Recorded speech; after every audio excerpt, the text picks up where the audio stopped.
This is Ninja Gaiden 4 running on the ROG Ally Z1 Extreme. I just made a video recently where I showed this game running on the Xbox Ally X. So if you want to compare to see how that runs on that handheld, you can check out the link in the description down below. But as for this game running on the Z1 Extreme, it does run. However, as you see here, the graphics aren't that great.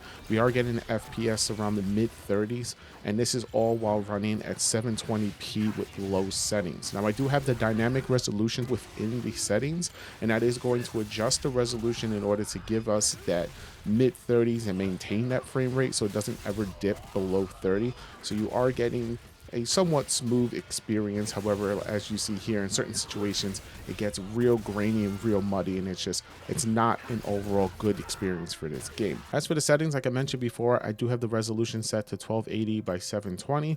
I pretty much left everything else as is, and then the graphics preset I put to low and enabled dynamic resolution.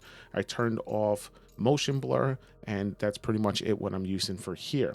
As for the command center, like I mentioned, I am using a manual 20 watt. For some reason it shows 15, but I have everything set to 20, and then I applied that, and that's what I'm using for this here. So I'm getting like that mid 30s FPS with the low settings.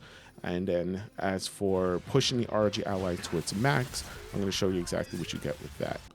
So if you go ahead and you set it to 30 watt turbo mode while you're plugged in, and then you go into the options, you could go ahead and set the graphics or the resolution to 1080 rather than 720.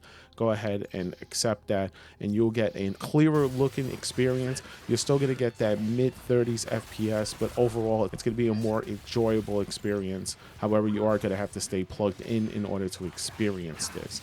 But it is playable in this state here. If you happen to have any questions, let me know in the comment section down below. If you got better graphics or settings than I'm experienced, please feel free to leave that in the comments as well.